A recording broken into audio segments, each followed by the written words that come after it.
어떻게 강추? 그럼? 강추? 자, 하나, 둘, 셋.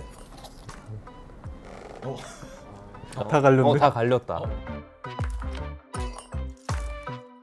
연세 AMB 피부과의 대표원장 이혜진입니다. 그 무좀에 대해서 굉장히 그 스페셜리스트인 두 분을 더 모시고 저희가 진행을 하도록 하였습니다.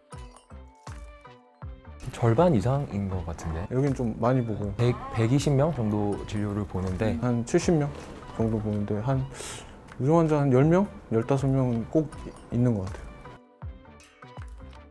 저희는 어디서 구하는지 모르겠는데 빙초산에 발을 담그고 오는 환자들은 꽤 있는 것 같아요.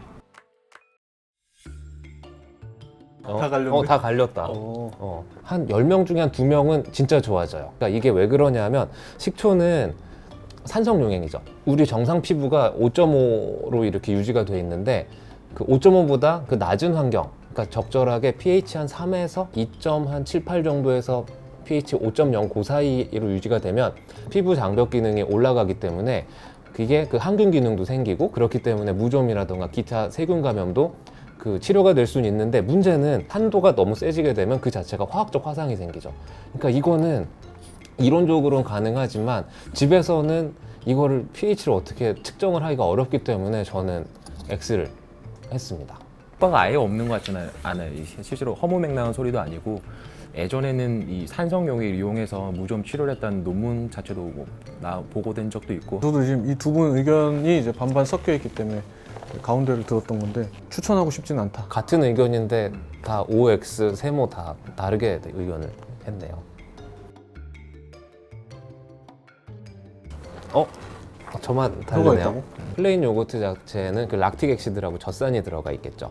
요플레로 얼굴에 팩을 하잖아요. 그러니까 그게 그 얼굴에 그 피부의 pH를 좀 낮춰줘서 피부의 회복력을 좀 좋아주고 락틱 액시드 자체가 보습 기능도 있고. 근데 그거를 이제 발에 바르다 보면 전반적으로 이제 그 발에 피부 장벽 기능이 올라가겠죠. 그러면 항균 기능도 올라가고. 그래서 무좀에는 어느 정도 효과는 있을 것 같은데 플레인 요거트가 얼마죠? 근데 발에 다 바르려면 비싸요. 가성비 대비 이게 효율성이 있을지는 모르겠어요. 유통기한 지난 유통기한 거 지난 거 써야지. 맞아. 그러면 다행인데.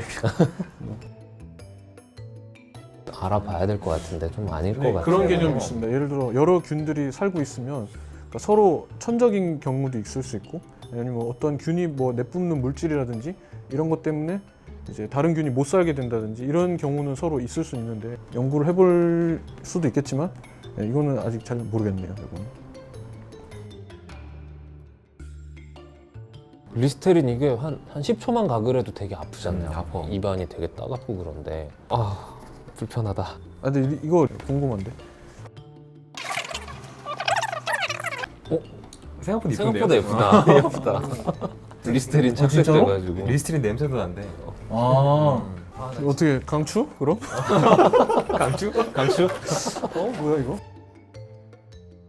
하지 마세요. 하지 마세요. 항진균 성분이 있는 그 성분들이 좀 있어요. 있긴 있는데 문제는 이게 리스테린의 농도가 얼만큼 있는지가 가장 중요하거든요. 근데 곰팡이를 죽일 만큼 그렇게 높은 농도로 있어 보이지는 않네요. 그 발냄새랑 리스테린 냄새랑 섞이면 그것도 이상할 것 같아요. 만장일치. 베이킹 소다라는 게 물에 섞으면 요거는 알칼리성이 되죠. 이게 단백질을 녹일 수가 있어요. 그래서 이게 곰팡이는 또 단백질로 이루어져 있고 세포벽도 뭐 튼튼한 단백질의 일종이긴 하지만 곰팡이 죽일 수 있어요. 근데 정상적인 피부까지 벗겨낼 수가 있기 때문에 이거는 진짜 빈대 잡다가 초가삼간 다 태울 수 있을 것 같아서 저는 되게 위험한 방법이라고 생각합니다. 그 무좀을 일으키는 균이 되게 많은데 캔디다라고 하는 그 균에는 어느 정도 효과가 있다는 보고가 있긴 한데 근데 흔하게 일으키는 발무좀이나 그런 데는 캔디다 균이 아니고 다른 균이기 때문에 굳이 이런 발무좀이나 그런 무좀을 치료하는 데 있어서 이걸 사용한다는 게 굳이 의미가 없을 것 같다는 생각입니다. 지금 피부과 의사 3명이 지금 여지껏 그 민간요법 방법을 보면서 굉장히 지금 불편해하거든요. 그리고 깜짝 놀래고 있고 지금 마음이 아파요. 저만 다르네요.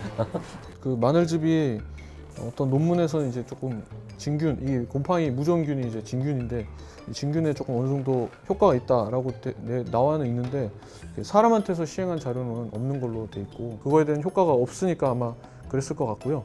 네, 저는 그래서 차라리 그냥 무좀약 바르는 게 낫지 마늘즙 뭐 이렇게 일일이 내고 하는 것보다는 약을 바르는 게 좋다고 생각합니다.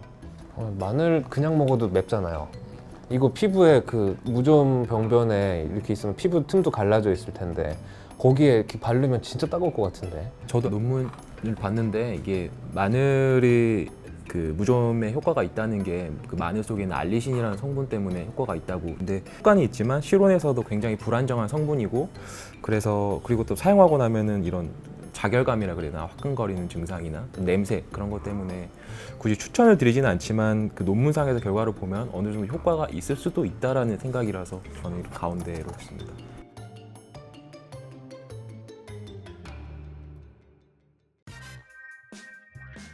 의사를 만나고 치료를 받으러 다녔는데 불구하고 잘 낫지 않는다라고 생각해서 아마 그런 민간요법을 넘어갔을 것 같은 케이스는 많을 것 같고 재발을 좀 잘하기 때문에 이약 바를 땐 좀 좋아졌다가 또 재발하면은 뭐 다른 방법을 좀 사람들이 찾아보는 것 같아요.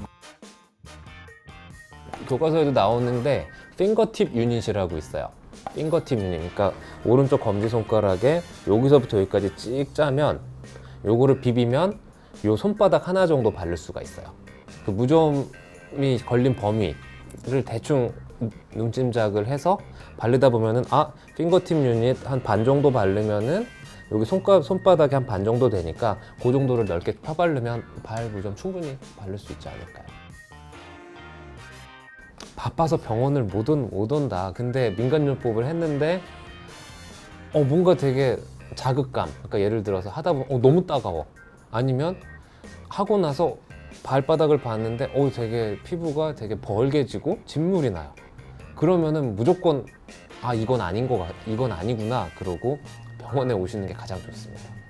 그리고 또 고령인 분들 중에 당뇨 이런 거 있는 분들은 되게 위험하거든요. 그러니까 무좀 때문에 이제 이어지는 연조직염이 심해져서 또는 뭐 당뇨 발이라든지 이런 궤양성 병변이 이어져서 생긴다든지 이러면 절단해야 되거나 이런 상황도 벌어질 수 있으니까 최악의 상황이면 이렇게 많은 민간요법이 존재한다는 자체가 어느 특별한 좋게 하는 방법이 없기 때문에 이렇게 많은 것들이 존재하는 생각하거든요. 그래서 이런 민간요법을 좀 맹신하다기보다는 그냥 그 약국에 잘 나와 있는 그런 무좀약 잘 사서 바르시고 하시면은 충분히 좋아질 수 있는 질환이기 때문에 너무 걱정 마시고 피부과 의사를 좀 찾아왔으면 좋겠습니다.